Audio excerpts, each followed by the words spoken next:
இன்றைய காணொலியில் வேதங்களின் ஆய்வாளர் ஆஸ்திரேலியாவிலிருந்து தோழர் தினகரன் ஞானகுருசாமி அவர்களை சந்திக்கின்றோம். வணக்கம். நீங்கள் அந்த வேதங்களை பற்றி மற்ற பல்வேறு புராணங்களை பற்றி நிறைய ஆய்வுகள் பண்ணி அந்த ஒரிஜினல் நூல்கள், இந்த ஒரிஜினலான அந்த புத்தகங்களை கண்டறிந்து அவற்றை பொதுவெளியில் கொண்டு வர்றீங்க. இப்போ நேற்று நடந்த சம்பவம், இந்த ஸ்ரீவில்லிபுத்தூர் கோயிலில் இசைஞானி இளையராஜா அவர்களுக்கு நடந்த சம்பவம் தமிழகத்தினுடைய எல்லோரையும் உலுக்கியிருக்கிறது. அவர் இசைஞானி, தமிழ் சமுதாயத்தில் அவர் ஏற்றிருக்கக்கூடிய கருத்தை பலர் ஏற்காவிட்டாலும் கூட அவர் தமிழ் சமுதாயத்தினுடைய ஒரு அடையாளமாக இருக்கிறார் என்பதை அறிந்து அவர் எப்படி நினைக்கிறாரோ அது ஒரு புறம் இருக்கட்டும், இந்த தமிழ் சமுதாயம் நாம் எதற்காக இந்த தமிழ்நாட்டினுடைய மண் அவருக்காக பேசி அவரை பற்றி பெரிய அளவுக்கு இன்றைக்கு பேசும் பொருளாக இணையத்தில் வந்து கொண்டிருக்கிறது, சமூக ஊடகங்களில் வந்து கொண்டிருக்கிறது, தொடர்ந்து பேசி கொண்டிருக்கிறோம். ஸோ அதை பற்றிய நேரடியாக உங்கள்கிட்ட கேள்வி கேட்குறேன். இந்த ஸ்ரீவில்லிபுத்தூரில் இசைஞானி இளையராஜா அவர்களுக்கு நடந்தது பற்றி நீங்கள் எப்படி பார்க்குறீங்க? அவங்க சொல்கிறாங்க கருவறைக்குள்ளே போகலை, அர்த்த மண்டபம் ஒருத்தர் சொல்கிறாரு, கருவறைன்னு ஒன்று சொல்கிறாரு. இப்படி இருக்கையில் அர்த்த மண்டபம்னா என்ன, கருவறைனா என்ன, இதை பற்றிய உங்களிடமிருந்து அறிய விரும்புகிறேன். ஆகம நூல்கள் படி இந்த அர்த்த மண்டபம், அப்புறம் அந்தராள மண்டபம் அப்படின்னு சொல்லி நிறைய பகுதிகள் குறிப்புகள் இருக்கு. இவர் சொல்ற அந்த அர்த்த மண்டபம்ங்கிறது வைணவ நூல்கள்ல இருக்கக்கூடியதா அவங்க குறிப்பிடுறாங்கன்னு நினைக்கிறேன். அதை கோட் பண்ணி நான் பாக்குறது என்னன்னா, ஸ்ரீவில்லிபுத்தூர் பக்கம் தான் எனக்கு சொந்த ஊர். 5 கிலோமீட்டர் டிஸ்டன்ஸ் தான் என்னோட வம்சாபுரம் அப்படிங்கிற அந்த கிராமத்துல இருந்து தான் நான் வரேன். அதனால அந்த கோயிலோட ரொம்ப காலமா எனக்கு தொடர்பு இருக்கு, ரொம்ப வருஷமா போயிட்டு தான் இருக்கேன். அதே நேரத்துல பக்கத்துல இருக்கக்கூடிய இன்னொரு பெருமாள் கோயிலும் இருக்கு, திருவண்ணாமலைன்னு சொல்லி ஸ்ரீவில்லிபுத்தூர் பக்கத்துல ஒரு 3 கிலோமீட்டர் டிஸ்டன்ஸ்ல இருக்கு. அங்கேயும் திருப்பதியில இருக்கக்கூடிய பெருமாள் கோயில் மாதிரி ஒரு பெரிய கோயில் இருக்கு. இந்த 2 கோயிலுமே வைணவ தலங்கள், அந்த ஸ்ரீவில்லிபுத்தூர் ஒட்டி இருக்கக்கூடிய கோயில்கள் பார்க்கும்போது. அதே நேரத்துல பக்கத்துல இன்னொரு சிவத்தலமும் இருக்கு. இந்த பின்னணி நான் எப்படி பாக்குறேன் அப்படின்னா, அதாவது இளையராஜாவோட இந்த சர்ச்சை அல்லது பிரச்சனை அல்லது அந்த கோயில் போன அந்த விவகாரம் இருக்கு இல்லையா, ஜியர் ஸ்ரீவில்லிபுத்தூர்ல இருக்கக்கூடிய ஜியர் இளையராஜாவை கூப்பிட்டு பாசங்களையும் அந்த ஆண்டாளை பற்றி பாடல்களையும் பாடுறதுக்காக ஒரு அழைப்பு, அதை ஏற்று அவரும் போறாரு. ஜியரோட மனநிலை எப்படி இருக்கு அப்படின்னா, கிட்டத்தட்ட ராமானுஜர் ஒரு காலத்துல என்ன மனநிலையில் இருந்தாரோ அந்த மாதிரி அவர் ஒரு காரியம் செய்யணும்னு இவர் விருப்பப்பட்ட நம்ம கோயிலுக்குள்ள நம்ம அனுமதிக்கிறதே அவங்க புரட்சியா தான் இன்னைக்கும் கருதுறாங்க. ராமானுஜர் எப்படி கருதினாரோ அதே மாதிரிதான் இந்த ஜியரும் கருதி இருக்காரு. அதுவே ஒரு பெரிய தாக்கத்தை உண்டு பண்ணணும்னு அவர் நினைக்கிறார். வைணவத்தின் மேல மக்கள் மேல இருக்கக்கூடிய ஒரு நம்பிக்கை இன்னும் அதிகமாகும் அப்படிங்கிற ஒரு எண்ணம் அவருக்கு இருந்திருக்கு, எண்ணம். ஆனா அதுக்கு மாறாதான் இப்ப நடந்த சம்பவங்கள் நடந்து முடிஞ்சிருக்கு. ஏன்னா அவர் அறியாமலே, அர்த்த மண்டபம் தெரியாமலே அவர் அந்த இடத்துக்கு போக மற்றவர்கள் அதை தடுக்கிற ஒரு நிகழ்ச்சியை அந்த வீடியோக்கள் மூலமா பார்க்க முடியுது.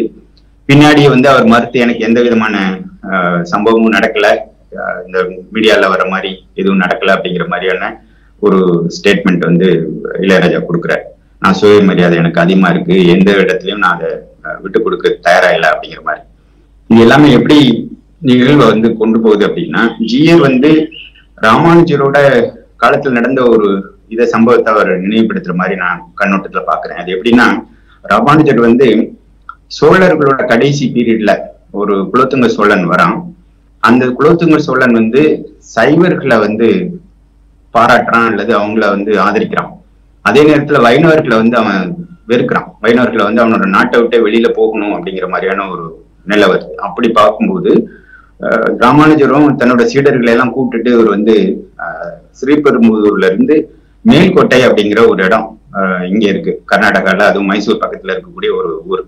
அந்த ஊருக்கு போறார். அந்த ஊரோட பேர் மேல்கோட்டையா இருந்தாலும் அதுக்கு இன்னொரு பேர் திருநாராயணபுரம். இந்த திருநாராயணபுரத்துல அங்க ஒரு மலை இருக்கு. அந்த மலை மேல ஒரு பெருமாள் கோயில் இருக்கு. கீழே ஒரு சரஸ்வதி தீர்த்தம்னு சொல்லுவாங்க, அந்த தீர்த்தம் குளம் இருக்கு. இந்த கோயில்ல அங்க போய் ஒரு 12 வருஷம் அவர் இருக்கிறதா அவரோட சரித்திரம் சொல்லுது, தன்னோட சிஷியர்களோட. இவர் போகும்போது அந்த கிராமத்து மக்கள் சொல்றாங்க, ஐயா இங்க இருந்த பெருமாளை வந்து முஸ்லிம் பாதுஷா வந்து களவாண்டுட்டு போயிட்டாரு, எடுத்துட்டு போயிட்டாரு அப்படிங்கிறத சொல்றாங்க. இது மீட்டு கொண்டு வரணும் அப்படிங்கிறத ஒரு வேண்டுகோளா வைக்கிறாங்க. அப்போ இந்த ராமானுஜர் என்ன பண்றாருன்னா தன்னோட சிஷியர் கூடியோட பிரயாணம் பண்ணி டெல்லி பாதுஷாவை போய் பார்க்க போறாரு. நடந்தே போறோம், அந்த காலத்துல பிரயாணம் எல்லாம் நடந்துதான் போகணும். இப்ப நடந்தே போறாரு. அவர் போய் பாதுஷாவை சந்திக்கும் போது சொல்றாரு, நீங்க உன்னோட ராஜ்யத்துக்கு வந்து ஒரு பெரிய நாசம் விளைவிக்கிற சம்பவத்தை நீங்க பண்ணிருக்கீங்க, இந்த சிலையை திருடினதுனால. அது ஒரு பெரிய பாவம் செயல். அதனால உன்னோட ராஜ்யமே வீழ்ந்து போகக்கூடிய ஒரு விஷயம் நடக்க போகுது அப்படிங்கிற மாதிரி சொல்றாரு. அந்த பாதுஷா அதை கேட்டுட்டு உண்மையிலே அவருக்கு மன சஞ்சலம் ஏற்படுது, பயந்து போயிறாரு. ஏன்னா இவ்வளவு பெரிய ஒரு கோஷ்டியோட இவர் போயிருக்காரு, வைட்ஸ் கோஷ்டியோட போயிருக்காரு, சிஷியர்களோட போயிருக்காரு. இவரோட முகத்தை பார்த்துட்டு ஒரு தேஜஸா வேற இருக்கு அப்படின்னு சொல்லி பயந்து போறாரு. சொல்றது விஷயம் ஒருவேளை நடந்துடலாமோ அப்படின்னு, இவங்க ஏதாவது மந்திர மாயம் பண்ணி ஏதாவது பண்ணிடுவாங்களோன்னு அந்த முஸ்லீம் ராஜாவை பயப்படுறாரு. பயந்ததுனால அவர்கிட்ட கேட்கிறாரு, ஐயா இந்த தெரியாம இந்த சம்பவம் நடந்துருச்சு, இதுக்கு பரிகாரம் என்ன அப்படின்னு கேட்கும்போது ராமானுஜர் சொல்றாரு, உன்னோட ரத்த வாரிசுல இருக்கிற ஒரு பெண் வந்து இந்த சிலையை, நீ எந்த மூர்த்தியை திருடிட்டு இருந்தியோ அந்த மூர்த்தியை வந்து காலம் முழுவதும் பூஜை பண்ணணும் அப்படிங்கிறத சொல்றாரு. அப்படியே சாமி ஒன்றும் பெரிய பிரச்சனை இல்லை அப்படின்னு சொல்லி இவர் அந்த பக்கத்துல ஏற்கப்பட்ட அலைகள் இருக்காங்க, இவர் கூட பிறந்த சந்ததியினர்ல ஒரு பெண்ணை தேர்ந்தெடுத்து அந்த பெண்ணோட இந்த சிலையும் கொடுத்து இவரை திருப்பி அனுப்பி வைக்கிறார். அந்த பெண் வந்து பருவமடையாத ஒரு பெண்ணா தான் இருக்கிறா. ஆனா இவங்க எப்படி போர்ட்ரேட் பண்றாங்கன்னா, ஒரு முஸ்லிம் பெண் வந்து இந்த புல்லா பிள்ளைன்னு சொல்லுவாங்க அந்த திருமலோட அந்த திருமூர்த்தி பேர், அதன் மேல காதல் கொண்டு இவ இருந்தா அப்படிங்கிறது மாதிரி இவங்க கற்பனையில எழுதி வச்சிருக்காங்க. பட் அப்படி இல்லை, ரியலாவே வந்து பாதுஷாவோட ஒரு ஆணையின் பேர்ல தான் இவ வந்து அந்த சிலையை எடுத்துட்டு இவங்க கூட போறா. அப்போ போகும்போது கர்நாடகாவுல இருக்கக்கூடிய ஒரு பகுதியில இவங்க நடந்து போயிட்டு இருக்காங்க. அந்த இடத்துல வந்து திருடர்கள் வந்து இந்த சிலையை திருடிட்டு போறதுக்காக வராங்க. அப்ப இவங்களெல்லாம் அடிச்சு போட்டுட்டு கூட வந்த சிஷியர்களையும் ராமானுஜர் எல்லாத்தையுமே அவங்க கூட ஒரு மோதல் நடக்குது. அப்போ அந்த சண்டையில வந்து அந்த சிலையை திருடிட்டு போற அந்த திருடர்கள் வந்து அதை எடுத்துட்டு போறதுக்கு முயற்சி பண்றாங்க. இது பக்கத்துல இருந்த ஒரு அந்த ஒடுக்கப்பட்ட மக்கள் இருக்கக்கூடிய ஒரு சேரி பகுதி இருக்கு. அங்க இருந்து இந்த மக்கள் பாக்குறாங்க, இந்த திருடர்கள் திருடிட்டு போறதையும் இந்த அடியார்கள் எல்லாம் அவங்க அடிச்சுட்டு போறதையும் பாக்குறாங்க. இப்போ இவங்க என்ன பண்றாங்கன்னா, அந்த ஒடுக்கப்பட்ட மக்கள் வந்து இந்த சுவாமிஜியையும் அதாவது ராமானுஜரையும் சிஷியர்களையும் காப்பாற்றணும் அப்படிங்கிற அடிப்படையில அங்க போய் திருடர்களுக்கு எதிராக இவங்க சண்டை போட்டு அந்த சிலையவும் இந்த சிஷியர்களையும் காப்பாத்துறாங்க, ராமானுஜரையும் காப்பாத்துறாங்க. காப்பாத்தி இந்த சிலையோட சேர்த்து திருநாராயணபுரம் வரைக்கும் கொண்டு வந்து அந்த கோயில் கிட்ட இவங்க வந்து சேர்ப்பிக்கிறாங்க. அந்த சிலையும் இவங்க எல்லாரையும் பத்திரமா கொண்டு வந்து சேர்ப்பிக்கிறாங்க. இந்த நன்றி கடன் வந்து அவர் நினைக்கிறார், இந்த ராமானுஜர் வந்து இவ்வளவு காரியம் பண்ணியிருக்காங்க, இத்தனை வருஷமா அவங்கள சண்டார்கள் புலையர்கள் பஞ்சமர்கள் சொல்லி ஒடுக்கி வச்சிருந்தோம், ஆனா இவங்களுக்குள்ள இப்படி ஒரு மனசு இருந்திருக்கு அப்படிங்கிறத வந்து நன்றி கண்ணோட பார்க்கும்போது அவர் நினைக்கிறாரு, அவங்களுக்கு ஒரு காரியம் நம்ம செஞ்சா என்னன்னு சொல்லி இவங்களுக்கு முதல்ல திருக்குளத்தாருங்கிற பேர் வைக்கிறாரு.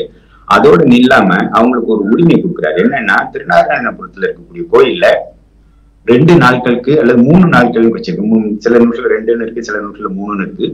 3 நாட்களுக்கு நடக்கக்கூடிய பூஜை புனஸ்காரங்கள் எல்லாமே அவங்க எடுத்து செய்யலாம், அந்த உற்சவ காலங்கள்ல அல்லது திருவிழாவை அவங்க நடத்தலாம் அப்படிங்கிற ஒரு உரிமையை கொடுக்கிறார். அது எப்படி அப்படின்னா, கோபுரத்துக்கும் பலிபீடம் அந்த பலிபீடத்தை ஒட்டி கொடிக்கம்பா இருக்கும். அப்ப கோபுரத்துக்கும் பலிபீடத்துக்கும் இடையில அவங்க நிக்கணும், அதை தாண்டி இவங்க உள்ள போகக்கூடாது, அது வரைக்கும் தான் அவங்க அளவு அப்படிங்கிற ஒரு சலுகை கொடுக்குறாரு. நீங்க வந்து உள்ள வரலாம் கோபுரத்தை தாண்டி, ஏன்னா இவங்க எல்லாருமே கோபுர தரிசனம் கோடி புண்ணியங்கிற மாதிரி வெளியில நின்று அந்த கோபுரத்தை பார்க்கக்கூடிய வகையில தான், தூரத்துல எங்கேயோ ஒருத்தர் நின்று பார்த்து கும்பிட்டா போதுங்கிற நிலையில இருந்தவங்கள கோபுரத்துல இருந்து வழிபடத்துக்கு இடையிலப்பட்ட பகுதியில அவங்க நின்று வழிபடலாம் அப்படிங்கிற ஒரு சலுகையை சொல்றாரு. அதே நேரத்துல அந்த 3 நாட்கள் நடக்கிற உற்சவ காலங்கள்ல நடக்கக்கூடிய செலவுகள்லாம் இருக்குல்ல, கோயிலுக்கு வந்து அரிசியில இருந்து அதாவது நெல்லில இருந்து எண்ணெயில இருந்து நெய்யில இருந்து எத்தனையோ காரியங்கள் அந்த பூஜைக்கு பயன்படக்கூடியது. அதே நேரத்துல நைவேத்தியத்துக்கு அதாவது பிரசாதத்துக்கு பயன்படுத்தக்கூடிய பண்டங்கள்லாம் இருக்கு இல்லையா, அது எல்லாத்துக்கும் ஆன செலவுகளை வந்து இந்த ஒடுக்கப்பட்ட மக்கள் தான் கொடுக்கணும் அப்படிங்கிற ஒரு விதியும் ஏற்படுத்துறாரு. அப்புறம் அந்த 3 நாட்கள் செலவுகள் போக இவங்க வந்துட்டு போன அந்த 3 நாட்களுக்கு அந்த பலிபீடத்துக்கு பக்கத்துல நின்னதுனால ஏற்படக்கூடிய தீட்டு இருக்கு இல்லையா, அந்த தீட்டை கழிக்கிறதுக்கு சம்ரோக்ஷணம் அப்படிங்கிற ஒரு சடங்கு செய்யணுங்கிறதையும் அவர் வலியுறுத்துறாரு. அதை சொல்றாரு, அந்த கட்டளையாவே எழுதி வச்சிருக்காரு. அந்த சம்ரோஷணம் செய்யக்கூடிய சடங்குக்கான செலவுகள் இருக்கு இல்லையா, அந்த செலவுக்கான பணத்தையும் உங்ககிட்ட வசூல் பண்ணணும்னு சொல்றாரு. அப்போ சம்ரோஷணங்கிறது ஒரு பெரிய சடங்கு. அந்த சடங்குக்கு நிறைய உபகரணங்கள்லாம் வேணும், நிறைய பண்டங்கள் எல்லாம் வேணும், பொருளும் வேணும். உதாரணத்துக்கு நெய்யில இருந்து, அரிசியில இருந்து, எண்ணெயில இருந்து எல்லாமே வேணும். அப்போ அது எல்லாத்தையும் வசூல் பண்ணுங்க அவங்க கிட்ட இருந்து அப்படிங்கிறதையும் எழுதி வைக்கிறாரு. இதுதான் அந்த காலத்துல அவங்க சொன்ன புரட்சி அப்படின்னு பார்க்க முடியும். சரிங்களா? கோபுரத்தையும் தாண்டி அந்த பலிபீடத்துக்கு இடைப்பட்ட பகுதியில் இவங்க நிக்கலாம் அப்படிங்கிறது அவங்க நினைச்சாங்க. அதே மாதிரிதான் அந்த ஜியர் நினைச்சிருக்காரு.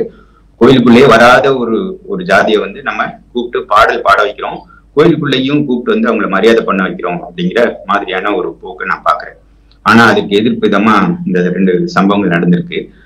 ஆனா இதுக்கு முன்னாடியும் இளையராஜா ஐயாவுக்கு இதுக்கு மாதிரியான சம்பவங்கள் நடந்து அவர் ஈஸியா அதை கடந்து போயிருக்கிறதையும் பார்க்க முடியுது முன்னாடி இந்த நியூஸ்குள்ள பார்க்கும்போது. அதனால அது ஒரு பெரிய ஒரு விஷயத்த அவர் தாக்கமா ஒரு இது நடக்கல அப்படிங்கறதுதான் உண்மையா இருக்கு. நான் எப்படி பாக்குறேன்னா, இதே ஆண்டாள் கோயில்ல எனக்கு 2 சம்பவங்கள் நடந்திருக்கு. அதுல ஒண்ணு என்னன்னா, ஒரு தடவை விடுமுறையில ஊருக்கு போயிருந்தப்போ ஆண்டாள் கோயில் பக்கத்துல இருக்கக்கூடிய ஒரு வெளிப்பிரகாரம், அதாவது ரத வீதின்னு சொல்லுவோம் இல்லையா, அந்த ரத வீதியில என்னோட உறவினர் ஒருத்தர் இருந்தார். அவர் வீட்டுல நான் தங்கியிருக்கேன். அப்போ மார்கழி மாசம் வேற. இந்த மார்கழியில வந்து அங்க பிரபந்தங்கள்லாம் பாடிட்டு அந்த வெளிப்பிரகாரத்துல மக்கள் வந்து ஒரு கூட்டமா போவாங்க, பாடெல்லாம் பாடிட்டு பஜனை எல்லாம் பண்ணிட்டு. சோ இந்த மாதிரி எல்லாம் நடக்குதா அப்படின்னு சொல்லி அவர்கிட்ட கேட்டேன். அவர் சொன்னாரு, தெரியல தம்பி, நம்ம வேணா போய் பார்ப்போம் அப்படின்னு சொல்லி ஒரு நாள் என்ன பண்ணாருன்னா, ஏர்லி மார்னிங் 4 மணிக்கு நீ கூட்டு பண்ணாரு. நம்ம நினைக்கிற மாதிரி அந்த பிரபந்தங்களையோ பாடலாம் பாடுறவங்க எல்லாம் ஒருத்தரும் இல்லை. அப்புறம் நாங்க உள்ள கோயிலெல்லாம் சுத்திட்டு, அங்க ஒரு விஷ்ணு ஆயிலாம் உள்ள இருக்கு, ஒரு பெருமாளோட ஒரு கோயில் உள்ள இருக்கு ஆண்டாள் கோயிலேயே. அவர் சயன நிலையில இருப்பார். அப்ப அந்த ஆலயத்துக்குள்ள போறோம். உள்ள போகும்போது நாங்க போற அதே நேரத்துல வந்து இந்த ஐயப்ப பக்தர்கள்லாம் வருவாங்கல்ல, அந்த சீசன் வேற. நிறைய பஸ் எல்லாம் வெளியில நிற்கும், கூட்டம் கூட்டமா அந்த பக்தர்கள் அந்த மாலையோடு போட்டுட்டு, பயப்பொங்கலோட மாலையெல்லாம் போட்டுட்டு உள்ள வருவாங்க அந்த ட்ரெஸ்ஸோட. அவங்கள ஒருத்தர் வந்து உள்ள நுழைஞ்சு அங்க இருக்கிற பெருமாளை வந்து சேவிச்சிட்டு இருக்காரு. அவர் வந்து கும்பிட்டு இருக்காரு. அவர் அந்த நின்ன இடம் எப்படி இருக்கு அப்படின்னா, கருடாழ்வார் சிலை இங்க இருக்கும், பெருமாளோட கோயில் அந்த சிலை வந்து உள்ள கற்ப கிரகத்துக்குள்ள இருக்கும் இல்லையா, அதுக்கு 2 இடைப்பட்ட பகுதியில ஒரு நிக்கிறாரு. அந்த கருடாழ்வார் வந்து சேவிக்கிறதே ஒரு தடுக்கிற மாதிரியான ஒரு நிலையில அவர் நிக்கிறார். கருடாழ்வாரோட நிலையில இருந்து பாத்தீங்கன்னா அவர் வந்து இவர் தடுத்து நிக்கிறது தெரியும். அதுக்கப்புறம் தான் வந்து பெருமாளை பார்க்க முடியும். இத கவனிச்ச ஒரு வயசான ஒரு பெண்மணி, வைதிக பெண்மணி, ஒரு லேடி, ஒரு வயசான ஒரு மூதாட்டி வந்து இவரை வந்து கண்ணா பின்னான்னு திட்ட ஆரம்பிச்சிட்டான். உனக்கு கொஞ்சம் கூட அறிவு இல்லையா? இந்த மாதிரி கருடாழ்வார் சேவிக்கிறாரு, நீ வந்து அந்த இடத்த மறைச்சு பெருமாளை வந்து மறைச்சு நீ நிக்கிற கருடாழ்வாருக்கு முன்னாடி, கருடாழ்வார் சேவிக்கிறது வந்து பிரச்சனையா இருக்கு உன்னால அப்படின்னு சொல்லி கண்ணா பின்னாடி கெட்டவரை திட்டுறாங்க. அறிவே இல்லாத மூடமே அப்படின்னா சத்திரன சூத்திரன்னு என்னென்னமோ சொல்றாங்க. இத நாங்களும் கவனிச்சுட்டு இருக்கோம். எங்களால ஒண்ணும் சொல்ல முடியல, நம்ம திட்டத்தை. ஆனா அந்த பக்தர் வந்து அதெல்லாம் கேட்காத மாதிரி அங்கேயும் அப்படியே நின்றுட்டே இருக்காரு. உள்ள இருந்த பட்டர் வந்து பூஜை எல்லாம் முடிச்சுட்டு அந்த தட்டு எடுத்துட்டு வருவார் இல்லையா, அந்த தட்டுல வந்து துளசி மாலை எல்லாம் இருக்கும், அதெல்லாம் இருக்கும், பிரசாதம் எல்லாம் இருக்கும். அப்புறம் சடாரின்னு சொல்லுவோம் இல்லையா, அந்த சடாரிங்கிறதும் அந்த தட்டுல இருக்கு. அவர் என்ன பண்ணா, சடாரியை வந்து ஒருத்தவங்களோட தலையில வைப்பாங்க. வச்சுட்டே வரும்போது இந்த பக்தரோட டர்ன் வரும்போது இந்த பாட்டி மூதாட்டி சொன்னதெல்லாம் அவர் காதுல விழுந்திருக்கு போல. உடனே என்ன பண்ணாருன்னா, அந்த சடாரியை வந்து டங்னு மேல அவர் மண்டையில போட்டார். அறிவில்லாத ஜீவனே, நீ முண்டமே, நீ உடனே இடத்த விட்டு காலி பண்ணி ஓடிப்போ அப்படிங்கிற இங்க இருந்து. அதெல்லாம் கேட்டு அந்த பக்தர் வந்து கொஞ்சம் கூட அவர் இதுல முகத்துல ரியாக்ஷனே இல்லை. அவர் வாட்ட கும்பிட்டுட்டு அவர் வாட்ட அமைதியா வெளியில போயிட்டார். இதெல்லாம் நடக்கும் அப்படிங்கறது முதல்ல தெரிஞ்சதா என்னன்னு தெரியல. இந்த மாதிரி நடக்கிறதும் அல்லது நம்ம அமைதியா போகணும் அப்படிங்கிற அந்த பக்தர் தெரிஞ்சா தெரியல. அந்த மாதிரி ஒரு மனநிலையில தான் இளையராஜாவுக்கு இருந்திருக்கும் நான் நினைக்கிறேன். எப்படின்னா, இந்த மாதிரி இழிவுபடுத்துறதோ இதெல்லாம் வந்து காலங்காலமா நம்மளுக்கு ஏற்பட்டுக்கிட்டு இருக்கு. இப்பயும் அது மாதிரி ஒரு சம்பவம் நடந்திருக்கு. இல்லைன்னா ஒரு பெருசா ஒன்னும் ஆச்சரியத்துக்கிறதுக்கோ பெரிய ஆச்சரியப்படுறதுக்கோ ஒண்ணும் இல்லை அப்படிங்கிற மாதிரியான ஒரு மனநிலையை நான் பாக்குறேன். இதோட சிறுத்தூர் பக்கத்துல இன்னொரு கோயில் சொன்னேன் இல்லையா, திருவண்ணாமலை.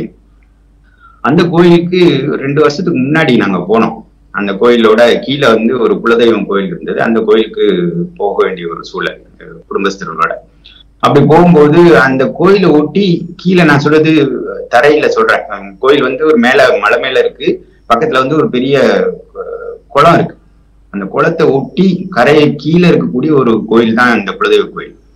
அதை ஒட்டி கொஞ்சம் ஒரு 200 மீட்டர் டிஸ்டன்ஸ்ல வந்து ஒரு ஓப்பன் ஸ்பேஸ்ல கல்லு தூண்களா ஒரு 4-5 தூண்கள் இருந்துச்சு. அதுல விளக்கேற்றுற மாதிரி ஒரே ஒரு மேல ஒரு சின்ன பள்ளம், அதுல வந்து நீங்க எண்ணெய் ஊத்தீங்கன்னா திரிய வச்சீங்கன்னா விளக்கு எரியும். இப்படி ஒரு இடம் ஓப்பன் ஸ்பேஸ்ல இது என்ன வெறும் 4-5 தூண் மட்டும் இருக்கு, இது என்ன அப்படின்னு சொல்லி அந்த கிராமத்து மக்கள்கிட்ட கேட்டேன். அதுல இருந்து ஒருத்தர் சொன்னாரு, இந்த இடத்துல நின்னு சில பேர் வழிபடுவாங்க அப்படின்னு. என்ன சொல்றீங்க கேட்டேன். அவங்க வந்து அப்பதான் எனக்கு ரொம்ப ஆச்சரியமான ஒரு தகவல் தெரிஞ்சது. என்ன அப்படின்னா, இந்த இடத்துல நின்னு இந்த ஒடுக்கப்பட்ட மக்கள் வந்து இங்க நின்றுதான் அவங்க கும்பிடுறதுக்கு அலௌடுங்க, அதுக்கு மேல அவங்க போக முடியாது. அவங்க யார் அப்படின்னா, இந்த திருவண்ணாமலை கோயில் மேல ஏறணும் அப்படின்னா மேல அந்த இருக்க கோயில்ல வந்து ஒரு பிரகாரம் இருக்கு சுத்தி வர்றதுக்கு. அந்த பிரகாரத்துல சுத்தி வரும்போது ஒரு இடத்துல மூலையில வந்து நிறைய செருப்புகள் போட்டிருப்பாங்க. செருப்பு எப்படி இருக்கும் அப்படின்னா, தோல்ல செஞ்ச செருப்பு, அப்புறம் வந்து ஆணி இருக்கும், மெட்டல் ஆணி இருக்கு இல்லையா, அந்த ஆணி எல்லாம் அடிச்ச செருப்பு இருக்கும். அதை எடுத்து என்ன பண்ணுவாங்கன்னா இந்த பக்தர்கள் வந்து தலையில அடிச்சுக்கோங்க, என்னோட பாவம்லாம் நீ போக்கணும், செஞ்ச பாவத்தெல்லாம் நீ போக்கணும் அப்படி பெருமாளே அப்படிங்கிற மாதிரி ஒரு வேண்டுதலுக்காக அதை செய்வாங்க. சில பேர் அந்த ஆணியில இருக்க செருப்பையும் தலையில அடிச்சுக்குவாங்க. இந்த சம்பவத்தை சின்ன பிள்ளையில இருந்து நான் பார்த்திருக்கேன். இந்த செருப்பு செய்யற ஒரு சமூகம் இருக்கு, இன்னமும் இருக்காங்க அந்த கோயிலை ஒட்டி. அந்த சமூகத்துக்கு வந்து என்ன கட்டளைன்னா, இவங்க வந்து பெருமாளுக்கு போடக்கூடிய அணியக்கூடிய செருப்பு அவங்க வந்து செய்யறாங்க, சரிங்களா? அந்த செருப்பு அங்க வரைக்கும் கோயில் வரைக்கும் போகுது. ஆனா இந்த செருப்பை செய்யறவங்களுக்கு கோயிலுக்கு மேல ஏறுறது கூட இன்னைக்கு தேதிக்கும் அனுமதி இல்லை இல்லையா? அந்த மாதிரியான ஒரு சமூகத்தை சேர்ந்தவங்க கோயில்ல அந்த பெருமாளை தரிசிக்கிறதுக்கான ஒரு இடம் தான் இந்த 4 கோபுரம் அல்லது 4 கல்லுன்னு சொன்னேன் இல்லையா, அந்த விளக்கேற்ற தூண்கள் இருக்கிற மாதிரி கல் இருக்கக்கூடிய இடம். அந்த இடத்துல நின்று கும்பிடுறதுக்கு தான் இன்னைக்கு வரைக்கும் அவங்களுக்கு அனுமதிக்கப்பட்டிருக்கு. இதை கேட்டுட்டு எனக்கு ரொம்ப ஷாக்கிங்கா இருந்தது. என்ன செய்யறதுன்னு தெரியல. இந்த காலகட்டத்திலயும் இப்படி ஒரு சமூகம் இருக்கா அப்படிங்கிற மாதிரி எனக்கு எண்ணம் தோணுச்சு. அவங்ககிட்ட கேட்டேன், இப்போ வந்து யாருக்குமே தெரியாதே இந்த சமூகங்கிறது தெரியாதே, எப்படி இவங்க வந்து படி ஏறி மேல போறதுக்கு வாய்ப்பு இருக்குல்ல, தன்னை வந்து வெளிப்படுத்திக்காம அவங்க போயிட்டாங்கன்னா கூட எப்படி தெரியும்னா, இல்ல இந்த ஊர் மக்களுக்கு தெரியும் அவங்க யாருன்னு. மேல ஏறினாலே அவங்களுக்கும் பயம் இருக்கு, அப்படி மேல போட அவங்களுக்கு என்ன தண்டனை கிடைக்குங்கிறது தெரியும், அதுக்கெல்லாம் பயந்துட்டு அந்த மக்கள் போக மாட்டாங்க அப்படிங்கிறது அந்த அங்க இந்த ஊர் மக்கள்ல ஒருத்தர் என்கிட்ட குறிப்பிட்டார். எனக்கு ரொம்ப ஷாக்கிங்கா இருந்தது. உடனே முகநூல்ல இந்த பதிவு பண்ணேன், அந்த சிலையோட அந்த கல் தூண்கள் இருக்கக்கூடிய ஒரு பகுதியை வந்து போட்டோ எல்லாம் எடுத்து போட்டேன். இதே மாதிரி அழகர் கோயில்ல இருக்கக்கூடிய அந்த அழகர் புறப்பாடு இருக்கு இல்லையா, ஆத்துல வந்து அழகர் இறங்குறாரு இல்லையா, அந்த சமயத்துல நடந்த ஒரு இதை வந்து பத்திரிகைகள் மூலமா பார்த்தேன். அது என்னன்னா, அழகர் ஆத்துல இறங்கும் போது என்ன பண்ணுவாங்கன்னா, ஒரு தோல் பை இருக்கும், தோல்ல செஞ்சிருக்கக்கூடிய பையில வந்து அந்த வகை ஆத்தோட தண்ணியை வந்து நிரப்பி, அல்லது பைப்ல இருந்து தண்ணி நிரப்புவாங்க. தண்ணி நிரப்பி என்ன பண்ணுவாங்கன்னா, ஆத்துல இறங்குறத வந்து குறிக்கிற ஒரு சிம்பாலிக்கா என்ன பண்ணுவாங்கன்னா, அங்க இருக்க கூட்டத்து மேல அந்த தண்ணியை பீச்சுவாங்க. அந்த தோல் பையில இருந்து ஒரு சின்ன ஓட்டை இருக்கும், அந்த இதை பிரஸ் பண்ணீங்கன்னா அது பீரிட்டு அந்த தண்ணி வெளியில வரும். அது வந்து எல்லாருக்குமே மேல படும்படி அவங்க பண்ணுவாங்க. அந்த தோல் பை செய்யக்கூடிய ஒரு சமூகம் இன்னைக்கும் மதுரையில இருக்காங்க, மதுரை ஒட்டி இருக்கக்கூடிய கிராமங்கள்ல இருக்காங்க. அவங்களுக்கு இந்த தோல் பை செய்து கொடுக்கறது தான் தொழிலே தவிர பெருமாள் அவங்க பார்க்கவும் கூடாது. அது இன்னைக்கு வரைக்கும் கண்டினியூ பண்றது ஒரு இளைஞர், இந்த தோல் பை செய்யற இளைஞரை ஒரு நிருபர் போய் கேட்கிறாரு. அவர் சொல்றாரு, எங்க தோல் பை வந்து கூட பெருமாளை தொட முடியும், ஆனா நாங்க பெருமாளை பார்க்க முடியாது, தொட முடியாது அப்படிங்கிறத பதிவு பண்ணாரு. இந்த விஷயங்கள் எனக்கு ரொம்பவே பாதிப்பை ஏற்படுத்திச்சு. இதையும் என்னோட முகநூல்ல பதிவு பண்ணியிருக்கேன். அதனால இந்த சமூகம் வந்து அதை ஏத்துக்கிட்ட சமூகமா தான் இருக்கு. இந்த மாதிரி ஒரு பிரிவினையும் ஒரு பாகுபாட்டையும் இந்த மாதிரி ஒரு மோசமான ஒரு நடைமுறைகள் சடங்குகளையும் கொண்ட அந்த விஷயங்களை வந்து ஒடுக்கப்பட்ட மக்கள் வந்து அப்படி இருந்தா கூட கடந்து போகிற ஒரு சூழல்ல தான் அவங்க இருக்காங்க. அதை பற்றி கொஞ்சம் கூட பிரஜையே இல்லை. அவங்களும் தன்னை வந்து அந்த வர்ணாசிரமத்துல இல்லாத அந்த மக்கள் இருக்காங்களா, அவர்ணர்கள் நம்ம சொல்றோம். ஆனா அவங்களும் என்ன நினைக்கிறாங்கன்னா, அதெல்லாம் தாண்டி நானும் சனாதனத்துக்குள்ள இந்த ஹிந்துங்கிற ஒரு ஐடென்டிட்டிக்குள்ள இருக்கோங்கிறதா இன்னைக்கு நம்புறாங்க. ஆனா இந்து மதம் நூல்கள் வாயில என்ன சொல்லுதுன்னா, நீங்க அதுல இல்லைன்னு சொல்றாங்க. தர்மத்திலேயே இல்ல, சனாதன தர்மத்திலே இல்ல, இந்து தர்மத்திலே இல்ல அப்படின்னு அவங்க அந்த நூல்கள் மூலமா குறிப்பிடுறாங்க. ஏன் அப்படி இல்லைன்னா, சூத்திரனுக்கு தான் அந்த தர்மத்திலே லீஸ்ட் தர்மம் ஒண்ணு இருக்கு, அதுதான் அந்த முதல் 3 வர்ணத்தவருக்கு அடிமை சேவை பண்றது. அந்த தர்மம் கூட இல்லாதவங்க தான் இந்த அவர்ணர்கள். அப்படின்னு என்ன அர்த்தம்னா, நீங்க தர்மத்திலே இல்லைன்னு அர்த்தம். ஆனா இந்த மக்கள் பிராக்டிக்கலா இன்னைக்கு பார்க்கும்போது, சென்ஸ்ல பார்க்கும்போது, அந்த அவர்ணர்களும் தன்னை இந்துக்களாகவும் சனாதனர்களாகவும் வர்ணாசிரமத்தெல்லாம் தாண்டி நாங்களும் அந்த விண்டோக்குள்ள இருக்கிறோம், அந்த ஒரு பெரிய சர்க்கிள்குள்ள இருக்கிறோம் அப்படிங்கிறத நம்பிக்கையில இருக்கிறாங்க. அதை நினைச்சு ரொம்ப வேதனையா தான் இருக்கு. இந்த நியூஸ் வந்து மக்களுக்கு போய் சேருமாங்கிறது எனக்கு தெரியல, எத்தனை பேர் இந்த அவர்ணர்கள் பார்ப்பாங்க அப்படிங்கிறது தெரியல. பட் இதுதான் இருக்கு அப்படிங்கிற ஒரு உண்மையை நான் சொல்ல நினைச்சேன். இந்த ராமானுஜர் வந்து பெரிய புரட்சி எல்லாம் பண்ணல. அதே நேரத்துல ராமானுஜர் வந்து சில இடங்கள்ல வந்து அவர் பூணூல் அணிவிச்சாரு. இந்த மாதிரி கோயில்ல போக முடியாதவங்க அல்லது தாழ்த்தப்பட்ட மக்கள், ஒடுக்கப்பட்ட மக்களுக்கு எல்லாம் அவர் பண்ணினார் அப்படிங்கிற ஒரு குறிப்பு வந்து இப்ப பரவலா அந்த ஒரு இது பார்க்க முடியுது. அதை மறுத்து எழுதின வைணவ நூல்களும் இருக்கு. அதுல குறிப்பா சொல்லணும்னா சுதர்சனன் பதில்கள் அப்படின்னு சொல்லி ஒரு காலத்துல ஒரு பத்திரிக்கை வந்துட்டு இருந்தது, மாத பத்திரிக்கை வந்துட்டு இருந்தது. கிருஷ்ணசாமி ஐயங்கார் அப்படிங்கிற ஒரு ஐயா வந்து அந்த பத்திரிகை நடத்திட்டு இருந்தார். அவர் என்ன பண்ணுவாரு, இப்ப வருதா இந்த பத்திரிகை? இன்னைக்கு வருதாங்க அந்த பத்திரிகை? இன்னைக்கு இல்ல, அவர் யாரு, அவர் இந்த புத்தகம் வரல. அவர் என்ன பண்ணிட்டு இருந்தாருன்னா, அவரோட காலகட்டம் அவர் முடிகிற வரைக்கும் அவர் வந்து ஒரு வக்கீல், ஒரு வழக்கறிஞர். அவர் என்ன பண்ணாருன்னா, மாதம் இந்த பத்திரிகையோட விஷயத்துல என்ன எழுதிப்பாரு அப்படின்னா, சுதர்சனர் பதில்கள் அப்படின்னு போட்டு குமுதமானந்த விடன், கல்கி இந்த மாதிரி பத்திரிகையில வர்ற கேள்விகள் இருக்கும், ஆசிரியர்கள் எழுந்த கேள்விகள் இருக்கும் இல்லையா, அந்த கேள்விகளை தொகுத்து இவர் பதில் எழுதிப்பார்.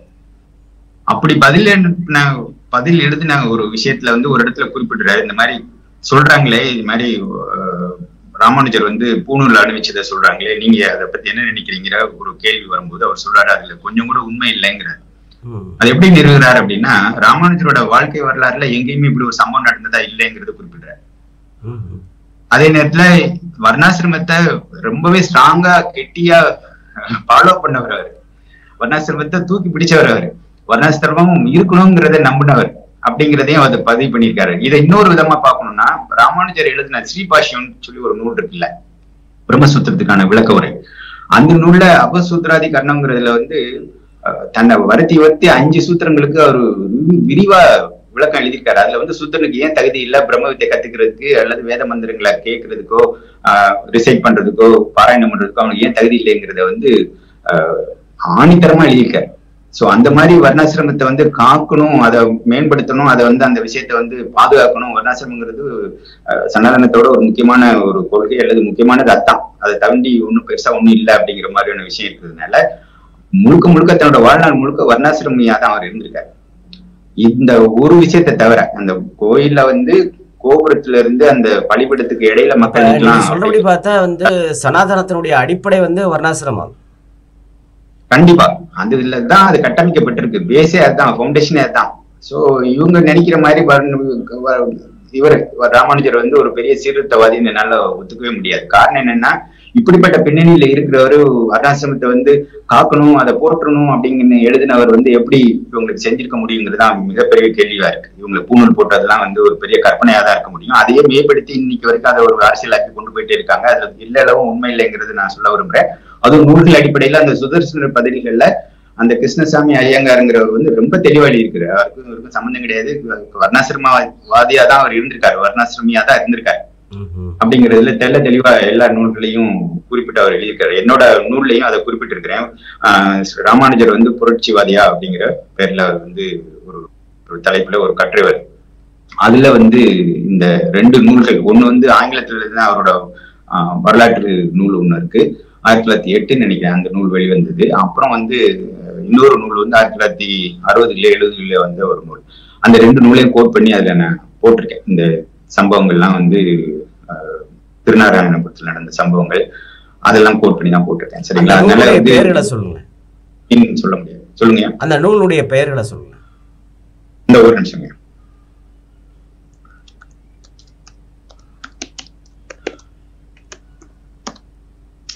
ஒண்ணு வந்து பிரபன்னாமிர்தம். இந்த நூலை வந்து வெளியிட்டது வந்து அந்த ஸ்ரீ கிருஷ்ணசுவாமி ஐயங்கார் தான். வெளியிட்ட ஆண்டு வந்து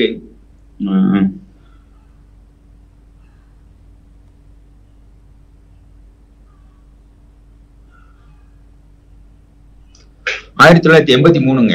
இது வந்து பிரபன்னாமிர்தம் அப்படிங்கிறது வந்து முதல் பாகம், ராமானுஜரோட சரிதத்தை பத்தி இருக்கக்கூடிய ஒரு நூல். அது எப்படின்னா குருப்பிரபாவம் அப்படின்னு சொல்லுவாங்க. அந்த குருப்பிரபாவத்துல இருந்து எடுத்து எழுதப்பட்ட ஒரு நூல் தான் பிரபன்னாமிர்தம். 2வது நூல் வந்து life and teachings of Ramanujacharya CR Srinivasa Iyengar 1908 எழுதியிருக்கிறார். சோ அது வந்து இன்னொரு இந்த 2 நூலா. சோ அதனால இந்த சம்பவம் வந்து நம்ம சொல்ற இளையராஜாவோட சம்பவம் வந்து அவர் எளிதா கடந்து போற ஒரு நிலையில தான் இருக்காரு. ஏன்னா அவருக்கு இந்த ஆத்மா பிடிச்சிருக்கு, மறுபிறவி பிடிச்சிருக்கு, பாவம் புண்ணியம் பிடிச்சிருக்கு, எத்தனையோ ஜென்மங்கள் பிறக்கணும்னு அவர் முடிவு பண்ணிட்டாரு. சரிங்களா? அதெல்லாம் கடந்துதான் அதுக்கப்புறம் வந்து மோட்சத்துக்கு போக முடியுங்கிற ஒரு மோசமான ஒரு கொள்கை இருக்கு பாத்தீங்களா, அது மேல அவர் நம்பிக்கை வந்துருச்சு. அதனால தன்னை அடிமையாவே இருக்கிறதுக்கு அவர் ஆல்ரெடி காலம் முழுவதும் தயார் பண்ணிட்டார். இப்படிப்பட்டவங்களுக்கு நீங்க என்னதான் இந்த மாதிரி நூல்கள் இருக்கிறதையும் இந்த மாதிரி விஷயங்களையும் நீங்க சொன்னீங்கன்னா கூட எந்த அளவுக்கு புரியுங்கிறது தெரியல. எனக்கு தெரிஞ்சு கண்டிப்பா அவர் இதை ஏத்துக்குவாருங்கிறது எனக்கு நம்பிக்கை இல்லை.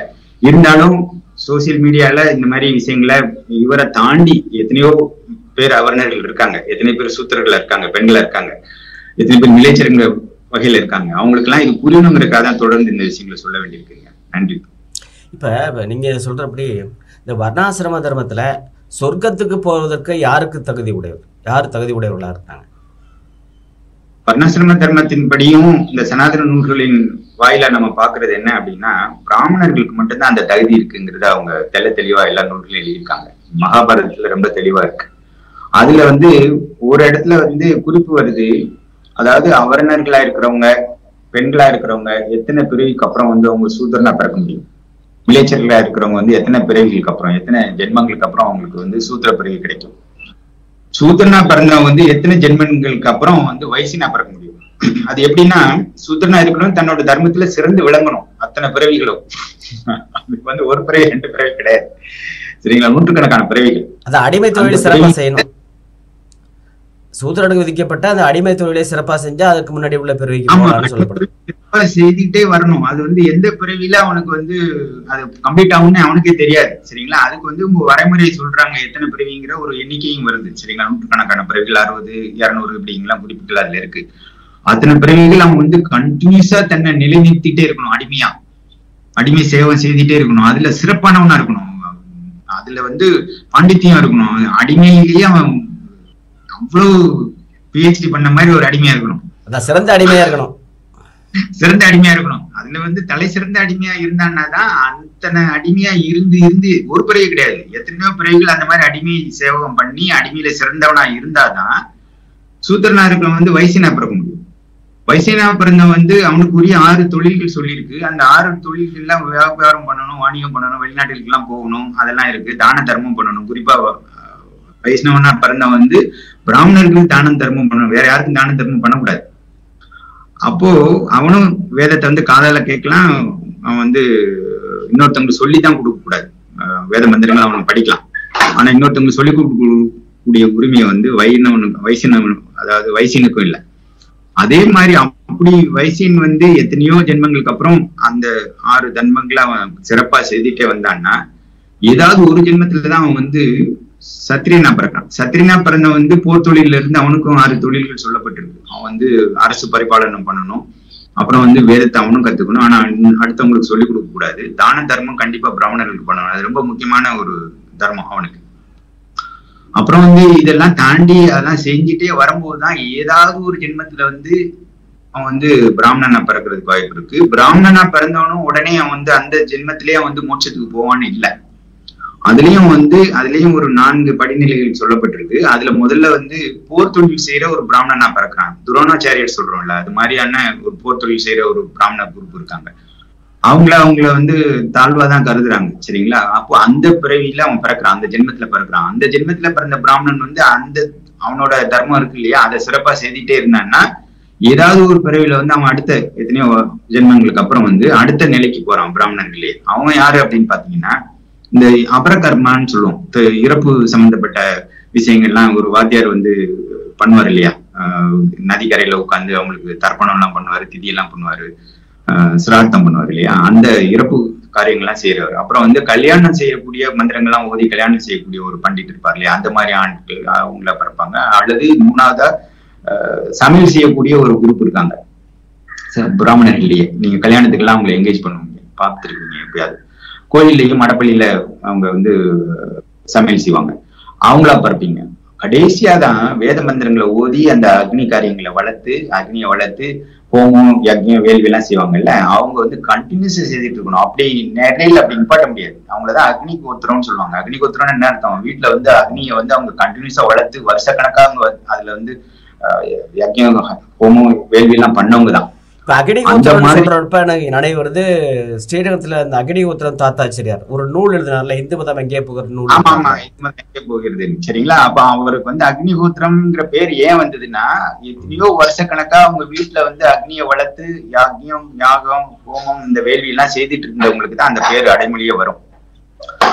அந்த மாதிரி செய்துட்டு இருக்கிறவங்க அதை விடாம அது மாதிரி இடையில எங்கேயுமே நிப்பாட்டவும் கூடாது. வேத மந்திரங்களை தொடங்கினாங்க அப்படின்னா இடையில எங்கேயுமே கேப் இருக்க கூடாது. அது கண்டினியூஸா அப்படியே போயிட்டே இருக்கணும். அப்படி வாழ்நாள் முழுக்க செய்யறவங்க இருப்பாங்க இல்லையா, அவங்களுக்கு தான் வந்து அந்த கடைசி நிலையில வந்து மோட்சம்ங்கிற ஒரு பிராப்தி இருக்கு.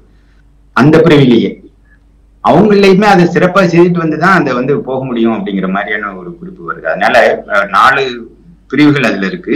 4 பிரிவுகள்ல வந்து இந்த கடைசியா சொல்லக்கூடிய அந்த வேத மந்திரங்களை ஓதக்கூடிய அந்த பிரிவினர்களுக்கு தான் அந்த பிரிவிலேயே மோட்சத்தை அடையிறதுக்கான ஒரு தகுதி இருக்குங்கிறது அந்த நூல்கள் சொல்லுது. அதனால ஒரு மிலேச்சனா பிறந்தவன்னா அவன் வந்து புற மதத்தவனா நம்ம கருதலாம், அல்லது வெளிநாட்டுல இந்த புண்ணிய பூமின்னு சொல்றோம் இல்லையா, ஆரியவர்த்தம்னு சொல்லி ஒரு 16 நாடுகளை குறிப்பிடுறாங்க. அந்த நாட்டை தவிர வெளியில பிறந்தவங்க எல்லாமே மிலேச்சர்கள். நம்ம எல்லாம் மிலேச்சர்கள் தான் அவங்களை பொறுத்த அளவுக்கு. ஏன்னா நம்ம வந்து ஆரியவர்த்தத்துல இல்ல, நம்ம தமிழ்நாடுங்கிற ஒரு பகுதி.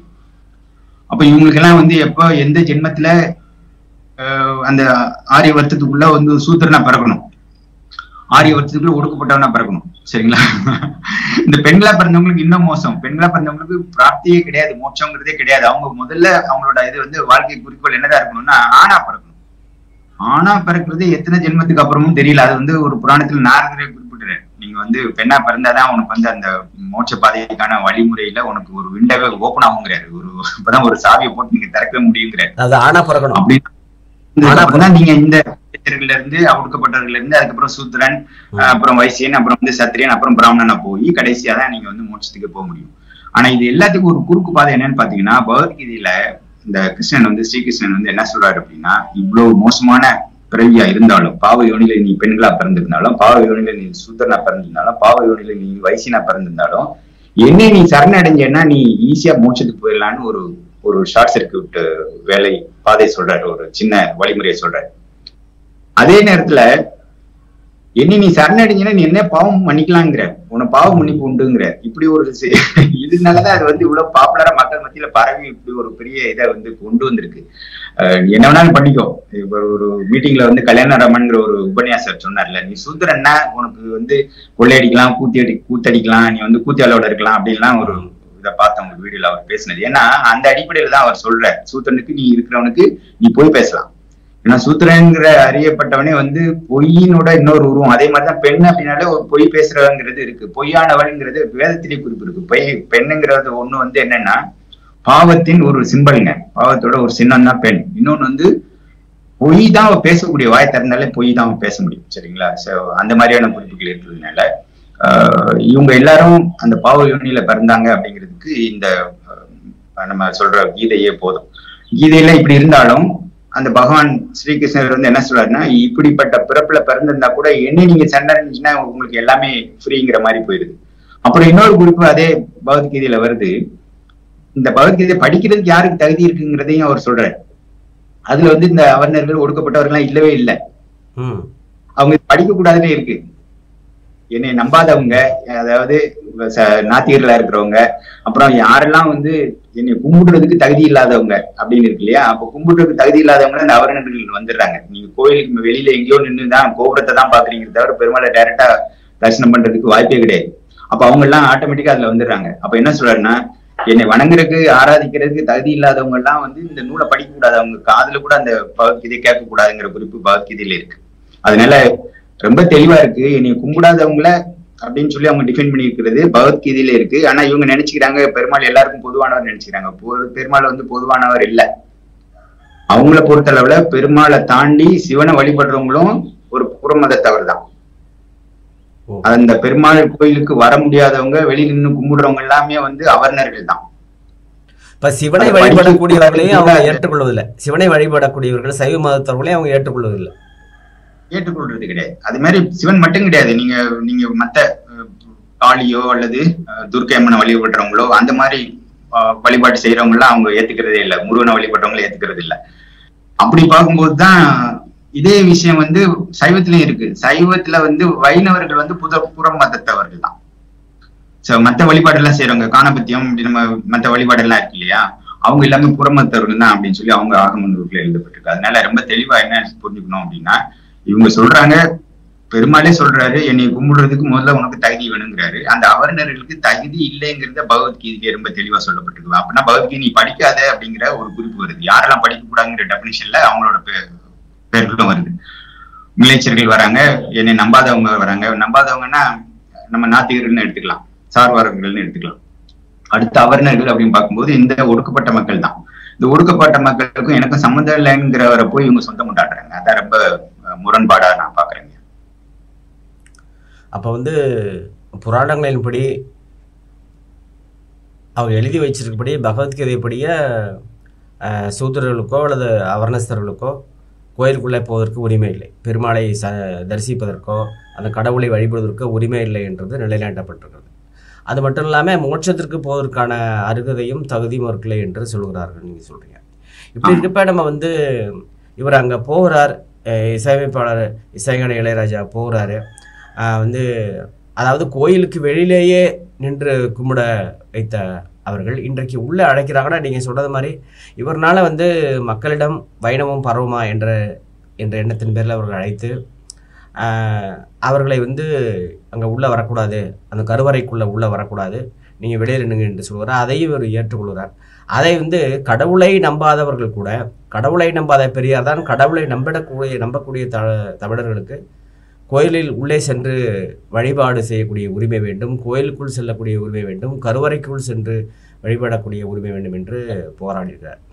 இது நேற்று சில காணொலிகளில் பார்க்க முடியுது. ஒரு அம்மையார் சொல்கிறாங்க, இளையராஜா ஒரு கடவுள், அவர் எதுக்கு கோயிலுக்கு போகணும் என்று ரொம்ப நாசுக்கா அவர் கோயிலுக்குள்ளேயே போகக்கூடாது என்பதை ரொம்ப நாசுக்கா ரொம்ப திறமையாக சொல்கிறார். அவரே ஒரு கடவுள், அவரே எதுக்கு கோயிலுக்கு போக வேண்டும், எவ்வளவு திறமையாக பேசுகிறார்கள். கோயிலுக்கு செல்வதற்கு உரிமை இல்லை என்பதை ரொம்ப தெளிவாக எல்லாரும் அவர்களுக்கு தெரிஞ்ச மொழியில் சொல்லி ஏமாற்றி இந்த தந்தை பெரியார் கடவுளை நம்பக்கூடியவர்களுக்கும் வழிகாட்டினார், நம்பாதவர்களுக்கும் நம்பக்கூடாது என்பதற்கு பலவித கருத்துக்களை சொன்னார்.